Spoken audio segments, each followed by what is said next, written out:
अस्सलाम वालेकुम नाज़रीन, मैं हूं साकिब अब्बासी और इस वक्त हम मौजूद हैं उसामा नदीम के घर के बाहर। मेरे साथ आज मौजूद हैं उसामा नदीम के मामू उबैद साहब। इनसे जानने की कोशिश करते हैं कि उसामा नदीम कत्ल केस में मज़ीद क्या डेवलपमेंट हुई है, क्योंकि जो प्रोटेस्ट हुआ था उसके बाद एक बार फिर जो है हुकूमत की जानिब से वादे किए गए हैं कि जुडिशल इंक्वायरी होगी इस मामले के ऊपर। तो उबैद साहब, एक ये तो बहुत अफसोसनाक वाक़या है, हम आपके साथ इज़हार हमदर्दी भी करते हैं। लोगों की बहुत बड़ी तादाद यहाँ पे आती है। ये बताएं कि क्या इसमें पेशरफ्त हुई है इस केस में? क्या आपको उम्मीद है कि इंसाफ होगा?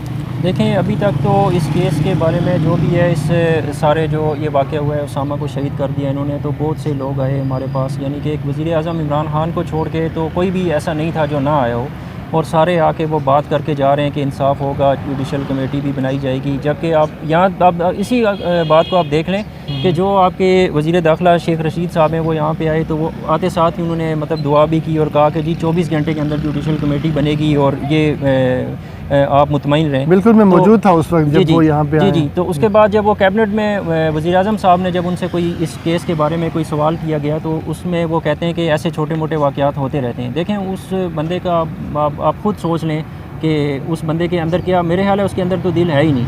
यहाँ आके तो वो कह रहे थे कि भाई मेरे अंदर इतनी बर्दाश्त नहीं थी कि मैं यहाँ पे आके। तो क्या मेरा तो सवाल ये है कि ऐसे बंदे को तो वज़ीर भी नहीं रहना चाहिए। उसको तो मतलब कि बिल्कुल वहाँ से जो है ना वो उसका इस्तीफ़ा ये लें और उसको मेक श्योर करें कि ये बिल्कुल ऐसा बंदा तो हमारे साथ होना ही नहीं चाहिए। जो ये बात कह रहा है कि अगर उसका कोई बेटा होता और वो उसका शाम को वो घर आता, उसको पता चलता यार किसी ने उसको गोलियां मार दी हैं, तो वो कभी भी ऐसी स्टेटमेंट ना देता, बल्कि वो ये स्टेटमेंट देता कि इसका तो बदला ही लेना है हर सूरत में। लेकिन वो यहाँ पे क्या कह रहा है कि जी ऐसे वाक़यात होते रहते हैं। दूसरा ये है कि वहाँ पे उस दिन हमने जो प्रोटेस्ट किया है प्रेस क्लब के बाहर, वो इसीलिए प्रोटेस्ट किया है कि ये जो इन्होंने बातें जो की हैं कि जुडिशल कमेटी होनी चाहिए, जुडिशल कमेटी जो है ना वो बनेगी, तो वो इम्प्लीमेंट उसका कोई भी नहीं है, अभी तक वो बनी नहीं है।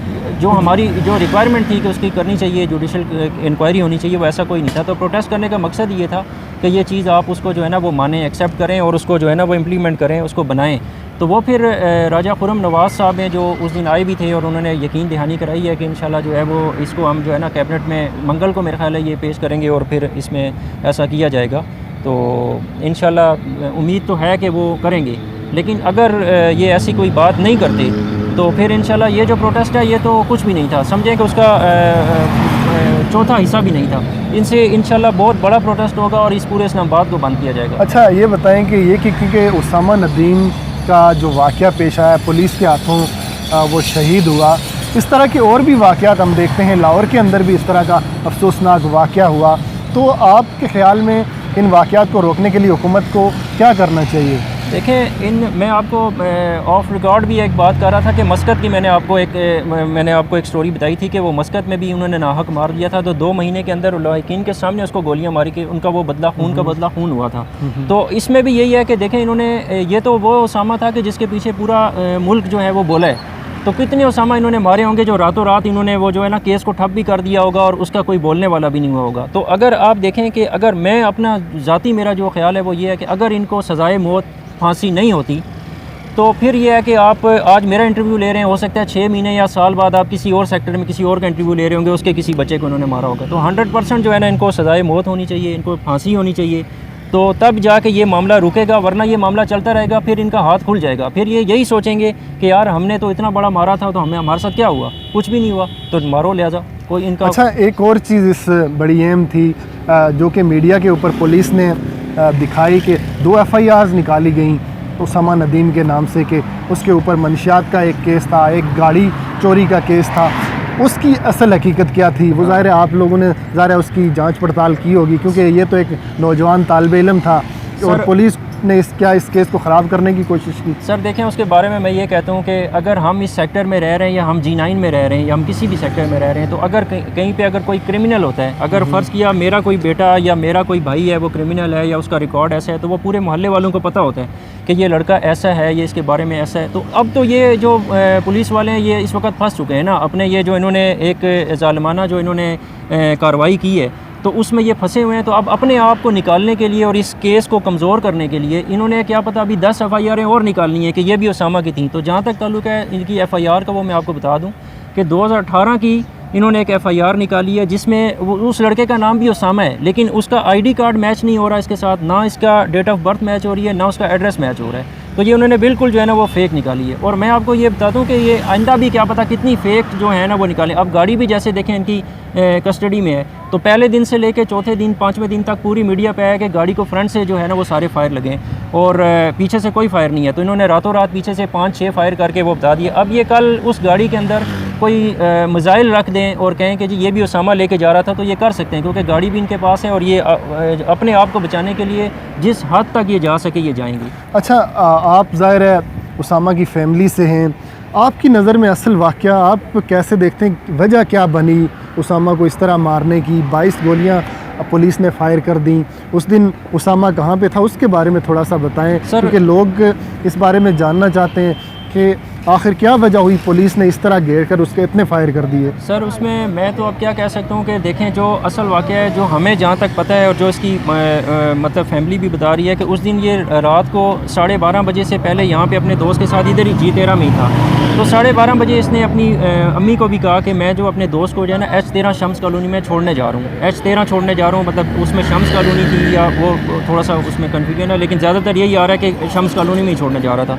तो वो मैंने उसके दोस्त से भी पूछा है, तो उसने भी मुझे यही कहा कि मुझे इसने रात को जो है ना 12:30 बजे शम्स कॉलोनी में छोड़ा।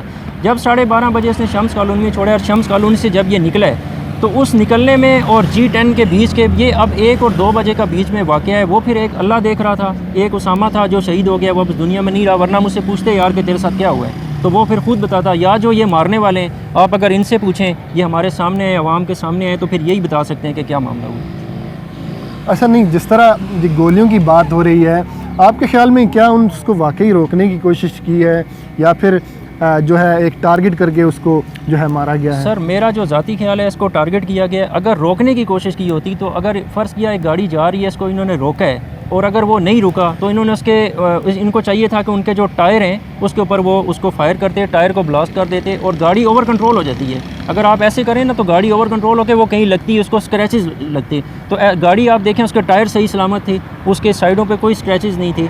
तो ये इन्होंने रोकने की कोशिश, उसको ये सारा एक जो है ना ये मतलब अपनी तरफ से एक प्रोपेगेंडा ये बना रहे हैं। ऐसी कोई बात नहीं है, उसको टारगेट करके मारा गया और मेक श्योर किया गया है कि वो उसको देखें 2 गोलियों से भी मार सकते हैं और फिर उसके ऊपर 22 गोलियां चलाना, तो ये मैं समझता हूँ कि इन्होंने उसको टारगेट करके मारा है। अच्छा, ये बताएं कि ये जो पुलिस एहलकार 5 थे, क्या आप इनको पहले से कहीं जानते थे या फिर आपकी फैमिली के साथ कभी कोई झगड़ा हुआ हो या फिर उनको जानते हैं कि आप वो 5 लोग कहाँ से हैं, कौन लोग हैं वो? नहीं सर, हम उनको नहीं जानते, ना ही मतलब कि हमारी फैमिली में उनके साथ कोई झगड़ा था, कोई ऐसी बात नहीं थी। अलबत्ता उसामा ने अपने फादर को जो है वो 2-3 दिन पहले, कुछ दिन पहले बताया था कि मेरी किसी चौकी के ऊपर कोई एहलकारों के साथ कोई मेरी जो है ना वो थोड़ी सी क्लैश हुई है।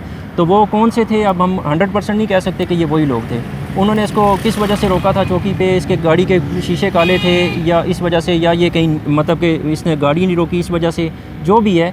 लेकिन अगर इसके गाड़ी के शीशे काले थे और इस वजह से उसको वो रोक रहे थे, तो इस वक्त जो देखें आपके यंगस्टर जितने भी हैं, टीन एजर्स हैं या डॉल्फिन एजर्स जितने भी हैं, तो उनके सारे 70% तो शीशे काले होते हैं उसके और मतलब वो नाके पे रुकते भी नहीं हैं और वो अक्सर इनके साथ शुगल में इनके साथ मतलब निकल रहे होते हैं, अक्सर इनके ऊपर हुटिंग भी करते हैं। इसका ये मतलब नहीं है कि ये इनको सबको मारना शुरू कर देंगे। अच्छा, आगे आप को क्या कोई उम्मीद है कि वज़ीर-ए-आज़म इमरान खान जिस तरह आपने बताया वो नहीं आए, बाकी तमाम लोग आएँ, तो क्या आपको उम्मीद है आगे आने वाले दिनों में कि क्या उसामा के साथ इंसाफ होगा? और जिस तरह अदालत में भी समाअत चल रही है, जो जब समाअत हुई तो उस वक्त भी इज़हार बर्मी किया गया जज साहब की जानिब से पुलिस के ऊपर, IG इस्लामाबाद तब्दील कर दिए गए, जो पुलिस एहलकार थे उनको भी नौकरी से बरतरफ कर दिया गया, कुछ डेवलपमेंट हो रही हैं, तो आगे कैसे देखते हैं इसको? सर हमें इंशाल्लाह अल्लाह से उम्मीद है, इन लोगों से तो मुझे कोई उम्मीद की वो किरण नज़र नहीं आती, क्योंकि अगर हम पाकिस्तान के शहरी हैं और हमारे साथ ये काम करके अगर इंसाफ वाली वो बात नहीं करते, तो फिर हम समझते हैं कि शायद हम पाकिस्तान के जो शहरी हैं वो नहीं हैं, हम किसी और मुल्क के हैं। और दूसरी बात, जो आप इंसाफ की बात करें, तो मुझे इनसे इंसाफ की कोई तवक्को नहीं है, मुझे अल्लाह से इंसाफ की तवक्को है। देखें, अल्लाह ताला ही इनकी चीज़ें खोल रहा है, एक एक चीज़ इनकी खुलती जा रही है। ये जिस तरह चीज़ें छुपाना चाह रहे थे, उसी तरह अल्लाह ताला इनकी चीज़ें खोलता जा रहा है। तो इंशाल्लाह अल्लाह से उम्मीद है कि अल्लाह ताला इनको जो है ना वो इनको कैफर किरदार तक बचाने में अल्लाह ताला ने मदद करनी है। ये जो हुक्मरान है, इनसे आप उम्मीद ना रखें। बहुत शुक्रिया उबैद साहब। नाजरीन, आपने उबैद साहब की बातचीत सुनी। ये उसामा के मामू हैं। इन्होंने मुकम्मल तफसील बताई कि वाक़या क्या हुआ था और इस वक्त तक जो डेवलपमेंट हुई है इस केस के ऊपर, वो भी इन्होंने तफसीलात बताई। इंशाल्लाह नेक्स्ट वीडियो में मैं मज़ीद जो कुछ भी होगा वो आपके सामने रखूँगा। हम उसामा के वालिद साहब से भी बात करने की कोशिश करेंगे, उनसे भी बातचीत करेंगे वो इस हवाले से क्या कहते हैं, और इस केस में जो कुछ होता रहेगा वो मैं आपके सामने रखता रहूँगा। साकिब अब्बासी को इजाज़त दीजिए। अल्लाह निगहबान।